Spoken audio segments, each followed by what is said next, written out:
Hello friends, welcome to my channel study for you. So guys, आज के इस video में मैं आपको पहले ही क्लियर कर दूं, आज जो आपका कोई भी एनटीपीसी का एग्ज़ाम नहीं है।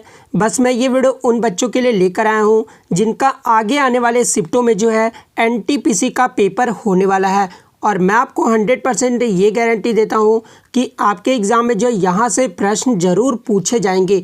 तो वीडियो को जो है लास्ट तक ज़रूर देखिएगा। और आपसे रिक्वेस्ट करता हूँ, अभी तक आपने मेरे चैनल को अगर सब्सक्राइब नहीं किया है तो रेलवे से रिलेटेड पल पल की अपडेट के लिए जो है चैनल को सब्सक्राइब ज़रूर कर दीजिएगा। और बगल में ही आपको एक बेल आइकन यानी घंटे का निशान भी दिख रहा होगा, तो आप उसे भी जो ज़रूर प्रेस कर दीजिएगा। तो चलिए वीडियो को स्टार्ट करते हैं। पहला क्वेश्चन है यहाँ पर दोस्तों कि कोल्हा चिली के लिए जो किस राज्य को जीआई टैग दिया गया है। तो देखिए, हाल ही में जो है कोल्हा चिली के लिए जो जीआई टैग दिया गया है ये गोवा राज्य को दिया गया है। तो गोवा जो है आपका यहाँ पे करेक्ट आंसर हो जाएगा। नेक्स्ट क्वेश्चन है आपका यहाँ पर दोस्तों कि मार्च 2020 में जो है times of India sports award यानी टोइसा के द्वारा corporate supporter of the year का अवार्ड किसे दिया गया है। तो देखिए, टोइसा के द्वारा जो मार्च 2020 में corporate supporter of the year का अवार्ड दिया गया है ये रिलायंस फाउंडेशन को दिया गया है। तो रिलायंस फाउंडेशन जो आपका यहाँ पे करेक्ट आंसर हो जाएगा। नेक्स्ट क्वेश्चन आपका यहाँ पे दोस्तों कि एयर क्वालिटी इंडेक्स 2019 के अकॉर्डिंग सबसे प्रदूषित शहर कौन सा है। तो देखिए, एयर क्वालिटी इंडेक्स 2019 के जो अकॉर्डिंग सबसे प्रदूषित शहर है ये गाजियाबाद है, ठीक है, जो कि यूपी में है। तो गाजियाबाद जो आपका यहाँ पे करेक्ट आंसर हो जाएगा। बात कर ले क्लीनेस्ट सिटी की, अगर क्लीनेस्ट सिटी अगर आपसे पूछा जाए 2019 के अकॉर्डिंग, तो 2019 के अकॉर्डिंग जो क्लीनेस्ट सिटी रहा था वो सतना रहा था, जो कि मध्य प्रदेश में है। तो ये भी आपको याद रखना है। और ग्लोबली अगर मैं बात करूं तो इंडिया का जो स्थान रहा था एयर पॉल्यूशन में वो 5वें स्थान पर रहा था। ओवरऑल 98 कंट्रीज़ में जो है भारत का जो स्थान रहा था वो 5वां स्थान रहा था। और पहले स्थान पर जो सर्वाधिक प्रदूषित वाला देश रहा था वो बांग्लादेश रहा था। तो ये भी आपको याद रखना है। और आपको कमेंट बॉक्स में जवाब देना है दोस्तों कि 2020 में जो है सबसे प्रदूषित शहर कौन सा है, ये जो आपको कमेंट बॉक्स में जवाब देना है। नेक्स्ट क्वेश्चन आपका यहाँ पर दोस्तों कि संजय बारू द्वारा लिखित पुस्तक कौन सी है। तो देखिए, संजय बारू द्वारा जो पुस्तक लिखी गई है The Accidental Prime Minister The Making and Unmaking of Manmohan Singh, ये जो पुस्तक है ये संजय बारू द्वारा लिखा गया है। तो द एक्सीडेंटल प्राइम मिनिस्टर आपका यहाँ पे करेक्ट आंसर हो जाएगा। बात कर ले इस पुस्तक की जो पब्लिश है ये कब की गई थी, तो 20 अप्रैल 2014 को जो ये पुस्तक का पब्लिकेशन किया गया था। तो ये भी आपको याद रखना है। नेक्स्ट आपका यहाँ पर दोस्तों कि भारत की आज़ादी के समय यानी 1947 में जो भारत आज़ाद हुआ था उस समय जो यूके के प्रधानमंत्री कौन थे। तो उस समय जो ब्रिटेन के प्रधानमंत्री थे वो क्लेमेंट एटली थे। तो क्लेमेंट एटली जो आपका यहाँ पे करेक्ट आंसर हो जाएगा। नेक्स्ट आपका यहाँ पर दोस्तों कि जंगल बुक्स मोगली, ये जो मोगली है ये जंगल बुक का जो है कैरेक्टर है, ठीक है। और इस कहानियाँ का जो है किस उद्यान से प्रेरित है। तो देखिए, ये जो कहानियाँ हैं ये पेंच नेशनल पार्क से जो है प्रेरित है, जो कि आपका पेंच नेशनल पार्क कहाँ पर है, तो ये मध्य प्रदेश में है। तो पेंच नेशनल पार्क जो आपका यहाँ पे करेक्ट आंसर हो जाएगा। बात कर ले जंगल बुक के जो राइटर कौन है, तो इसके जो राइटर है वो रुडयार्ड किपलिंग है। तो ये भी आपको याद रखना है, क्योंकि आपके एग्जाम में जो इस प्रकार से भी क्वेश्चंस पूछे जा रहे हैं कि जंगल बुक के जो राइटर कौन है, तो रुडयार्ड किपलिंग आपका फिर करेक्ट आंसर हो जाएगा। नेक्स्ट क्वेश्चन आपका यहाँ पे दोस्तों कि वर्तमान में जो है केरल में किस पार्टी की सरकार है। तो देखिए, वर्तमान में जो केरल में पार्टी की सरकार है ये कम्युनिस्ट पार्टी ऑफ इंडिया यानी मार्क्सिस्ट का जो है सरकार है। तो कम्युनिस्ट पार्टी ऑफ इंडिया जो आपका यहाँ पे करेक्ट आंसर हो जाएगा। बात कर ले वर्तमान में जो केरल के सीएम कौन है, तो ये भी आपको याद रखना है कि वर्तमान में जो केरल के सीएम है ये पिनाराई विजयन है। तो ये भी आपको याद रखना है। नेक्स्ट आपका यहाँ पे कि कृष्ण देव किस वंश के शासक थे। तो देखिए, ये जो कृष्ण देव थे ये तुलु वंश राजवंश के जो शासक थे। तो तुल्लु राजवंश जो आपका यहाँ पे करेक्ट आंसर हो जाएगा। और ये जो है विजयनगर के भी शासक थे, ठीक है। तो ये भी आपको याद रखना है। इनका जो कार्यकाल रहा था वो 1509 से लेकर जो है 1529 तक रहा था। तो इनका कार्यकाल भी आपको याद रखना है। बात कर ले विजयनगर की स्थापना जो है ये किसके द्वारा की गई थी। तो विजयनगर की जो स्थापना है ये हरियर एंड बुक्का के द्वारा किया गया था। और ये हरियर एंड बुक्का जो है ये किस राजवंश के शासक थे, तो ये जो है संगम राजवंश के शासक थे। तो ये भी आपको याद रखना है। नेक्स्ट आपका यहाँ पे दोस्तों कि मार्च 2019 तक जो है भूमिगत जल निर्यात में भारत की रैंक कितनी है। तो मार्च 2019 तक जो भूमिगत जल निर्यात में भारत की रैंक है वो 3rd पायदान पर है। तो तीसरा जो आपका यहाँ पे करेक्ट आंसर हो जाएगा। अगर पूछा जाए कि वर्ल्ड वाटर डे यानी विश्व दिवस जो है कब मनाया जाता है, तो देखिए ये जो विश्व जल दिवस है ये 22 मार्च को मनाया जाता है। तो ये भी आपको याद रखना है। और इसकी अगर थीम पूछी जाए कि विश्व जल दिवस जो 2020 में मनाया गया है 22 मार्च को, उसकी थीम क्या रही थी, तो उसका जो थीम रहा था वो वाटर एंड क्लाइमेट चेंज रहा था। तो ये भी आपको याद रखना है। नेक्स्ट क्वेश्चन आपका यहाँ पे दोस्तों कि पत्रकारिता के लिए जो है पहला गौरी लंकेश राष्ट्रीय पुरस्कार किसे मिला है। तो देखिए पत्रकारिता के लिए जो पहला गौरी लंकेश राष्ट्रीय पुरस्कार मिला है ये रवीश कुमार को दिया गया है। तो रवीश कुमार आपका यहाँ पे करेक्ट आंसर हो जाएगा। आपको बता दें कि 22 सितंबर 2019 को जो है बेंगलोर में एक आयोजन जो है समारोह किया गया था, ठीक है। और ये जो रवीश कुमार है ये एनडीटीवी के मैनेजिंग एडिटर भी है, ठीक है। तो ये भी आपको याद रखना है। और इन्हें जो है कब दिया गया था गौरी लंकेश राष्ट्रीय पुरस्कार, तो ये 22 सितंबर 2019 को दिया गया था। नेक्स्ट क्वेश्चन आपका यहाँ पे दोस्तों कि सुबिमल गोस्वामी जिनका हाल ही में अप्रैल 2020 में निधन हुआ है, वो कब भारतीय राष्ट्रीय टीम के जो है कप्तान बने थे। तो ये जो सुबिमल गोस्वामी थे ये 1960 में जो है कप्तान रहे थे, ठीक है, जो कि रिप्रेजेंट किए थे इंडियन नेशनल टीम को समर ओलंपिक 1960 में। और इन्होंने जो गोल्ड मेडल कब दिलाया था भारत को, तो ये भी आपको याद रखना है कि 1962 में जो एशियन गेम्स हुआ था उन्होंने जो है गोल्ड मेडल दिलाया था, ठीक है।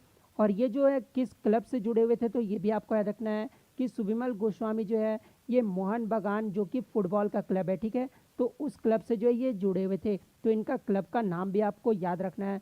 नेक्स्ट क्वेश्चन आपका है दोस्तों कि कौन सा मंदिर जो है तमिलनाडु में नहीं है। तो देखिए जो तमिलनाडु में प्रसिद्ध मंदिर है एक तो आपका मीनाक्षी टेम्पल हो गया जो कि मदुरई में है, ठीक है, और एक आपका बृहदेश्वर टेम्पल है जो कि तंजावुर में है, ठीक है। तो ये दोनों मंदिर जो है ये तमिलनाडु में है। इसके अलावा कोई भी अगर आपके ऑप्शन में रहे तो वो आपका करेक्ट आंसर हो जाएगा, क्योंकि आपका जो है यहाँ पे तमिलनाडु नहीं पूछा गया है। और कभी कभी इस प्रकार से भी क्वेश्चंस पूछ दिया जाता है दोस्तों कि ये जो मीनाक्षी टेम्पल है ये तमिलनाडु के किस राज्य में तमिलनाडु के कहाँ पर है, तो ये मदुरई में है, ये भी आपको याद रखना। और किस राज्य में है, तो ये तमिलनाडु में है। और फिर आपका बृहदेश्वर मंदिर जो कि एक प्रसिद्ध मंदिर है, इसके बारे में भी जो आपसे एग्जाम में क्वेश्चंस पूछा जाता है। नेक्स्ट क्वेश्चन आपका यहाँ पे दोस्तों कि धौलावीरा जो है ये किस राज्य में है। तो देखिए ये जो धौलावीरा है ये गुजरात राज्य में है। तो गुजरात जो आपका यहाँ पे करेक्ट आंसर हो जाएगा। और ये जो धौलावीरा है ये पुरातात्विक एक स्थल है, ठीक है, जो कि आपका धौलावीरा के कच्छ जिले के भचाऊ तालिका में खादिर बेट में एक पुरातात्विक स्थल है। तो ये भी आपको याद रखना है। नेक्स्ट क्वेश्चन आपका यहाँ पर दोस्तों कि 15 अगस्त 1997 को जो गोल्डन जुबली यानी स्वर्ण उत्सव मनाया गया था उस समय जो है भारत के राष्ट्रपति कौन थे। तो देखिए भारत जब आज़ाद हुआ था 1947 को, उसके 50 साल बाद जो है 1997 को गोल्डन जुबली मनाया गया था, ठीक है। और उस समय जो भारत के राष्ट्रपति थे वो KR नारायण थे। तो KR नारायण जो आपका यहाँ पे करेक्ट आंसर हो जाएगा। देखिए मैं आपको बता दूं कि ये जो KR नारायण थे ये भारत के 10वें प्रेसिडेंट थे, तो ये भी आपको याद रखना है। और इनका जो कार्यकाल रहा था वो 25 जुलाई 1997 से लेकर जो है 25 जुलाई 2002 तक जो है ये भारत के राष्ट्रपति रहे थे। तो ये भी आपको याद रखना है। नेक्स्ट क्वेश्चन आपका यहाँ पे दोस्तों कि 2021 का जो एशियन यूथ गेम्स नवंबर 2021 में होने वाला है ये कहाँ पर आयोजित किए जाएंगे। तो देखिए 2021 का जो एशियन यूथ गेम्स होगा ये आपका चाइना के संताऊ में होगा, ठीक है। तो चाइना जो आपका यहाँ पे करेक्ट आंसर हो जाएगा। बात कर ले 2021 का जो है साउथ एशियन गेम्स कहाँ पर आयोजित किए जाएंगे, ये तो आपका एशियन यूथ गेम्स हो गया। साउथ एशियन गेम्स की अगर बात कर ले 2021 में जो है ये पाकिस्तान के लाहौर में आयोजित किया जाएगा। तो ये भी आपको याद रखना है। और 2019 का कहाँ पर आयोजित किया गया था ये साउथ एशियन गेम्स, तो ये जो है काठमांडू यानी नेपाल में जो है ये आयोजित किया गया था। तो ये भी आपको याद रखना है। अन्य अगर एशियन गेम्स की बात कर ले दोस्तों, ठीक है, तो 2019 में जो स्थान पे रहा था फर्स्ट स्थान पे जो रहा था वो भारत देश रहा था। इन्होंने जो है भारत देश ने जो है 173 गोल्ड मेडल, 93 सिल्वर और 45 जो ब्रोंज मेडल जीते थे।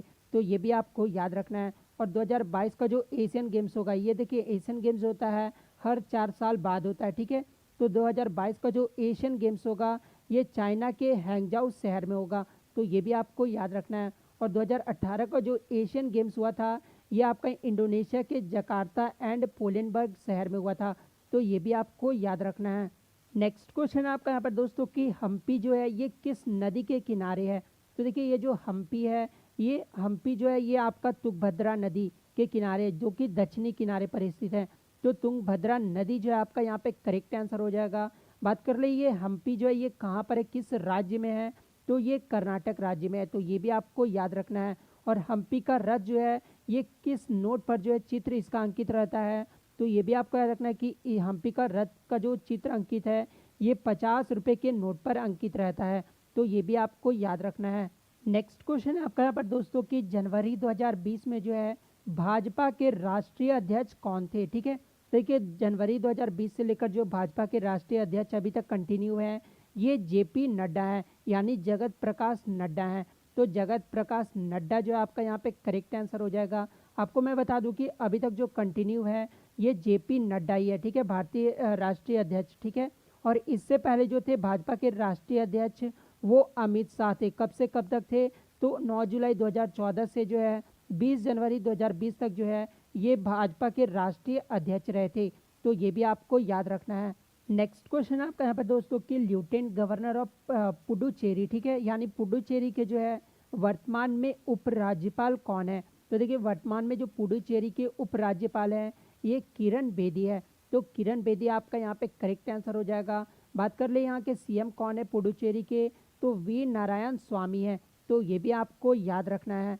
नेक्स्ट क्वेश्चन है आपका यहाँ पर दोस्तों कि भारतीय थल सीमा की जो लंबाई है वो कितनी है। तो देखिए भारतीय टोटल जो थल यानी लैंड बॉर्डर की जो लंबाई है ये 15,200 किलोमीटर है। ठीक है, तो 15,200 किलोमीटर जो आपका यहाँ पे करेक्ट आंसर हो जाएगा। और ये जो थल सीमा है ये टोटल जो है 7 देशों से टच करती है।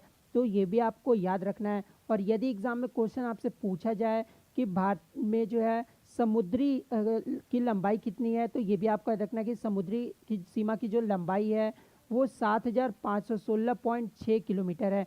तो ये भी आपको याद रखना है। नेक्स्ट आपका यहाँ पर दोस्तों कि वर्नाकुलर प्रेस एक्ट जो है ये किसके कार्यकाल में पारित किया गया था। तो देखिए ये जो वर्नाकुलर प्रेस एक्ट है ये जो है लॉर्ड लिटन के समय कार्यकाल के समय जो है पारित हुआ था। ठीक है, तो लॉर्ड लिटन जो आपका यहाँ पे करेक्ट आंसर हो जाएगा। बात कर ले वर्नाकुलर प्रेस एक्ट अधिनियम जो है ये किसके द्वारा निरस्त किया गया था। ये तो पारित हो गया। अगर निरस्त पूछा जाए तो लॉर्ड रिपन के कार्यकाल में जो है ये निरस्त किया गया था। तो ये भी आपको याद रखना है। और वर्नाकुलर प्रेस एक्ट जो है ये कब पारित किया गया था, अगर कब पूछा जाए तो फिर आपका जो है 14 मार्च 1878 जो आपका यहाँ पे करेक्ट आंसर हो जाएगा। तो ये भी आपको याद रखना है। तो आज के लिए इतना ही क्वेश्चन है और बहुत ही इंपॉर्टेंट क्वेश्चन है दोस्तों आपके एग्जामिनेशन पॉइंट ऑफ व्यू से। तो अगर आपको वीडियो अच्छी लगी हो तो वीडियो को लाइक करना बिल्कुल भी मत भूलिएगा। और अगर इसका पीडीएफ चाहिए तो आप मेरे टेलीग्राम से जो है ज़रूर जुड़ सकते हैं, जिसका लिंक मैं आपको डिस्क्रिप्शन में दे दूंगा। तो मिलते हैं नेक्स्ट वीडियो में, तब तक thank you, all the best.